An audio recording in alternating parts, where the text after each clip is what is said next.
ഇന്നലെ അമ്മച്ചി എന്നെപ്പറ്റി വല്ലതും പറഞ്ഞോ? ആള് ഞാൻ വിചാരിച്ച മാതിരി അല്ലല്ലോ. അയ്യോ ഞാനോ? അമ്മച്ചി ചുമ്മാ പറയുന്നതാ. സ്വന്തം മോളെ പറ്റി ഒരമ്മച്ചി അങ്ങനെ ചുമ്മാ പറയൂ? അങ്ങനെ മുഴുവനും ചുമ്മാതല്ല, പക്ഷെ കൂടുതലും ചുമ്മാതാ. Love affair ഇല്ലാത്തതാണോ?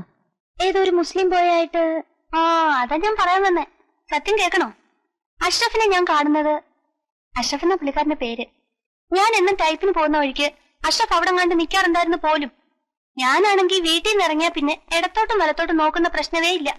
വീട്, type writing institute, type writing institute, വീട്, അങ്ങനെ. ഒരു ദിവസം അഷ്റഫ് എന്നോട് ചോദിക്കുക, ഞാനൊരു സാധനം തന്നാ വാങ്ങിക്കോന്ന്. എനിക്കങ്ങ് ദേഷ്യം വന്നു. എന്നാൽ എന്താ സാധനം നമ്മളൊന്ന് അറിഞ്ഞിരിക്കണമല്ലോ. അത് നോക്കുമ്പോഴെന്താ ഒരു കത്ത്. കരണക്കുറ്റി നോക്കി ഒന്ന് പൊട്ടിക്കാൻ ആദ്യം എനിക്ക് തോന്നിയത്. പിന്നെ ഞാൻ ആലോചിച്ചു, അത് വേണ്ട. കത്തിൽ എന്താ എഴുതിയിരിക്കുന്നത് നമുക്കറിയണ്ടേ. പിന്നീട് ആ മനുഷ്യൻ കത്തോട് കത്താണ്. ഒരിക്കലും വാങ്ങിച്ചു പോയില്ലേ, പിന്നെങ്ങനെ വേണ്ടെന്ന് പറയുന്നേ. എന്റെ അയാളുടെയും വീട്ടുകാരെ ഓർത്ത് എല്ലാം ഞാനങ്ങ് ക്ഷമിച്ചു. ഒരു ദിവസം അഷ്റഫ് എന്നോട് പറയാ, ഒരുപാട് സ്വകാര്യം പറയാനുണ്ട്, സ്കൂൾ ഷെഡിന്റെ പുറകിലോട്ട് വരാവോന്ന്. അതാ കുഴപ്പമായ. ഞങ്ങൾ അവിടെ സംസാരിച്ചോണ്ട് നിൽക്കുന്നത് ആരാണ്ടൊക്കെയോ കണ്ടുപോലും. അഷ്റഫ് മുസ്ലിമും ഞാൻ ക്രിസ്ത്യാനിയാണല്ലോ.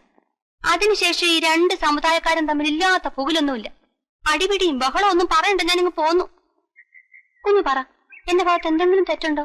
ഏയ്, ഒരു തെറ്റുമില്ല. അപ്പൊ ക്ലാര കാരണം നാട്ടിലൊരു സാമുദായിക യുദ്ധം നടക്കുകയാണിപ്പോ, അല്ലേ? അത് അവരുടെ ബുദ്ധിമോശം, അല്ലാതെ എന്താ പറയാനാ? കുഞ്ഞിന് എന്നെ പറ്റിയ തെറ്റിദ്ധാരണ ഒന്നുമില്ലല്ലോ. തീരില്ല. അത് മതി, ഇപ്പോഴെനിക്ക് സമാധാനമായത്.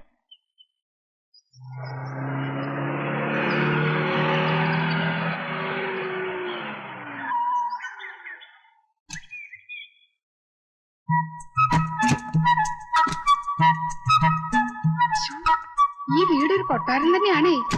ഭഗവാനെ രക്ഷിക്കണേ. വെയിറ്റിംഗ് ഉണ്ടോ സാർ? വെയിറ്റിംഗ് ഇല്ല, താൻ വെക്കോ. 50 രൂപ.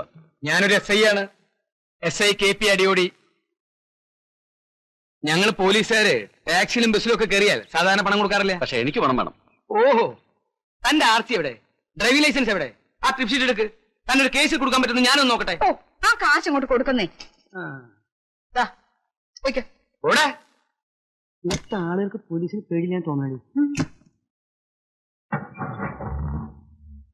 ചാന്തേ, കാണുന്ന മാത്രമേ തന്നെ പിള്ളേരുടെ സ്നേഹം പിടിച്ചു പറ്റിയാലേ നമുക്ക് ഇവിടെ കാല് ഉറപ്പിക്കാൻ പറ്റൂ. കെട്ടിപ്പിടുത്തം, വേണ്ടി വന്നൊരു പൊട്ടിക്കരച്ചില്, എന്തിനു നമ്മൾ തയ്യാറാവണം. പിള്ളേരുടെ പേരൊക്കെ ഒന്നത് പറഞ്ഞു. മൂത്തത് മീര, പിന്നെ മായ, മനു, മഞ്ജു എന്ന് പറഞ്ഞേ. മീര, മായ, മനു, മഞ്ജു. ഇനി കണ്ണൊന്ന് ചോപ്പിച്ച്. നമ്മൾ മരിച്ച വീട്ടിൽ ആദ്യമായിട്ട് വരല്ലേ?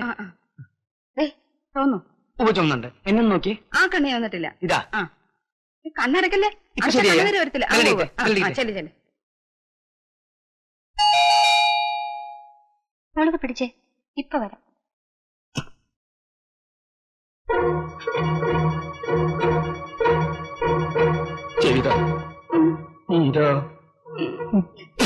എന്റെ പൊന്നുമോളെ, ഇത് നിങ്ങളുടെ സ്വന്തം അമ്മാവൻ SI KP അടിയോടി.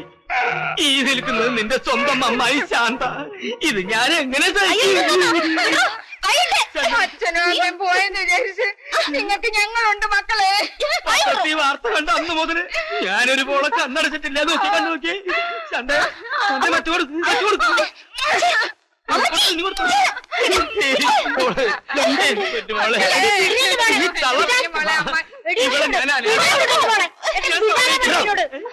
അടിച്ച് കന്യാൻ പൊട്ടിക്കും. പട്ടാപ്പാല് വീട്ടിൽ കയറുന്ന സ്ത്രീകളെ പിടിക്കുന്നു. ചട്ടം, ഞാൻ ഈ കുട്ടിയുടെ അമ്മാവനാ. എന്നാ ഞാൻ ഈ കുട്ടിയുടെ അമ്മയാ. അമ്മയാ? ഇറങ്ങടാ വെളിയിൽ, ഇറങ്ങാൻ. അയ്യോ, എന്തൊരു പിടുത്തോ പിടിച്ച എന്റെ അമ്മച്ചി. നിങ്ങളൊക്കെ ആരാ? ഞാൻ നിന്റെ തണ്ട. ഇത് തള്ളേ കുഞ്ഞമ്മേ. ആ വിട്ടത്തി കൊണ്ട് എടുക്കണ്ടി. മരിച്ച മോഹൻദാസിന്റെ ശ്രീദേവിയുടെ വീടല്ലേ ഇത്? ആണെങ്കിലോ? ശ്രീദേവിയുടെ ചേട്ടനാ ഇത്, സ്വന്തം ചേട്ടൻ.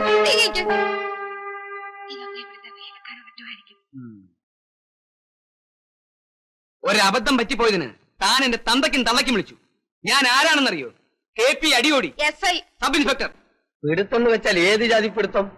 അവസാനം കുഞ്ഞമ്മ വന്ന് തെറി വിളിച്ചപ്പോഴാണ് അയാൾ പിടിവിട്ടത്. നിങ്ങൾ അമ്മാവനാണ്, ഞാനൊന്നും പറയാൻ പാടില്ലാത്താണ്.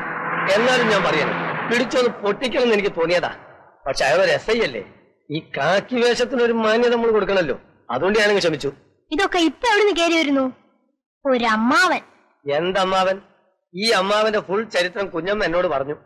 മോഹൻ സാറിന് ശ്രീദേവി അമ്മയുടെയും കല്യാണം നടക്കാതിരിക്കാൻ അതിശക്തമായി പാരവെച്ച വിദ്വാനാണ് അത്ര ഇദ്ദേഹം. അതുകൊണ്ടായിരിക്കുമല്ലോ ഇതുവരെ ഇങ്ങോട്ട് വരാതിരുന്നത്. വരാൻ മോഹൻ സാർ സമ്മതിച്ചില്ല. ഡാഡി സമ്മതിക്കാത്ത ആളുകളെ നമുക്കും വേണ്ട.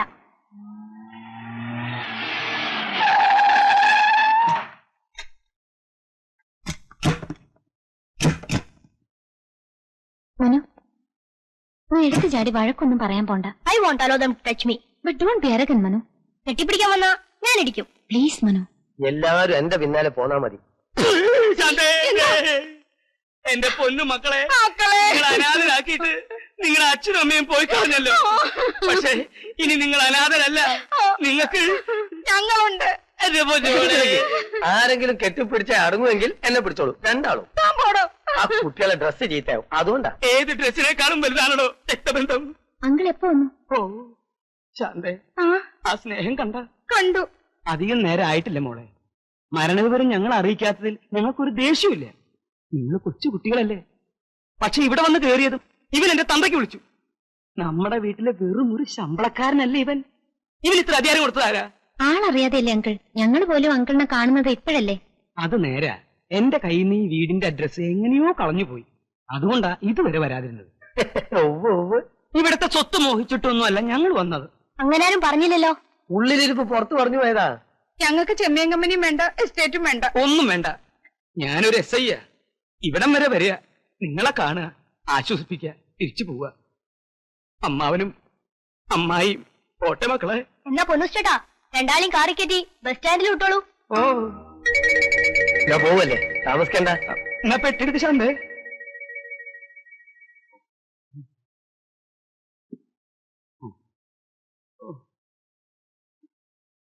തീർന്നില്ലേ? ആദ്യം വാതിലൊന്ന് പണ്ടാറടക്കി. എല്ലാം തീർന്നില്ലേ?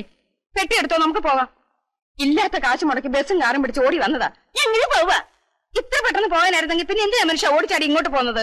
പോട്ടേന്ന് ചോദിച്ചപ്പോ ആ നരകം പോണ്ടാന്ന് പറയുന്നല്ലേ ഞാൻ വിചാരിച്ചത്.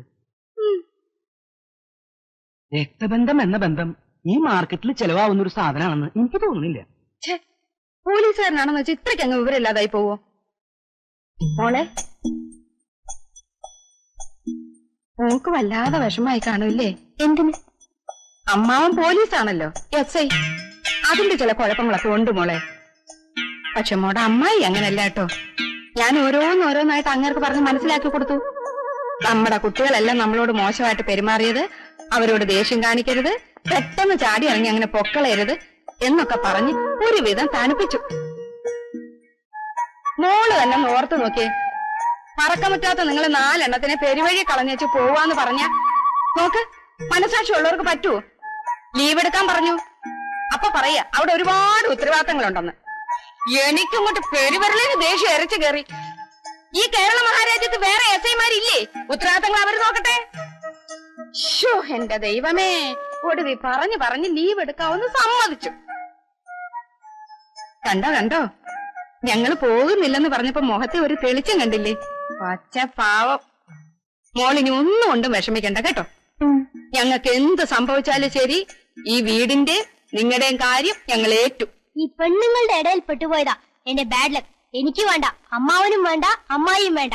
Uncultured evil spirit. Manu, shut your mouth. No, I will kick them out. Oh, ഞാൻ ആലോചിക്കുക, ഇവിടെ ഇപ്പൊ കരുണാകരമേനോൻ വേണ്ടിയിരുന്നു. ഒരെണ്ണ അങ്ങേരെ മുമ്പിൽ നിൽക്കുമായിരുന്നോ? ഏത് മേനോൻ? മോളെ, ഞാൻ പറയാറില്ലേ, പട്ടാളത്തിൽ വെച്ച് കാണാതെ നിങ്ങളുടെ മുത്തച്ഛനെ പറ്റി. കരുണാകരമേനോൻ പുലിയായിരുന്നില്ലേ, പുലി. ഇപ്പൊ അവിടെ ഇല്ലാത്ത പുലികളെ പറ്റി പറഞ്ഞിട്ട് എന്താ കാര്യം? ഞാനും പുലി തന്നെയാ, നിങ്ങളാരും തടയാതിരുന്നാ മതി. കരുണാകരമേനോൻ വെറും പുലിയായിരുന്നില്ല. പിന്നെ കഴുത പുലിയായിരുന്നോ? എന്റെ മാതാവേ, മുത്തച്ഛനെ പറ്റി അങ്ങനൊന്നും പറയാൻ പാടില്ല മോനെ, ദൈവകോപം ഉണ്ടാവും. ശരിക്കും മുത്തച്ഛൻ യുദ്ധത്തിൽ മരിച്ചതാണോ കുഞ്ഞമ്മേ? അത് ഇന്നും ആർക്കും അറിയാൻ മേല. ഏതോ ഒരു യുദ്ധം നടക്കണ കാലത്താ കാണാതെയായത്. മരിച്ചോ ജീവിച്ചിരിപ്പുണ്ടോ എന്ത്? ഞാൻ ഇപ്പോഴും ഓർക്കുക, ഉദിച്ചു വരുന്നൊരു സൂര്യനായിരുന്നു അങ്ങേര്. ക്ലാരേരപ്പച്ചനും മേനോനും ഇണപിരിയാത്ത കൂട്ടുകാരായിരുന്നു. രണ്ടുപേരും പോയില്ലേ? അയ്യേ, കരയുന്നോ? ഈ കുഞ്ഞമ്മ എപ്പോഴും ഇങ്ങനെ മുത്തച്ഛനെ പറ്റി പറഞ്ഞു തുടങ്ങും, പിന്നെ ക്ലാരയുടെ അപ്പച്ചനിലെത്തും, പിന്നെ കരയാനും.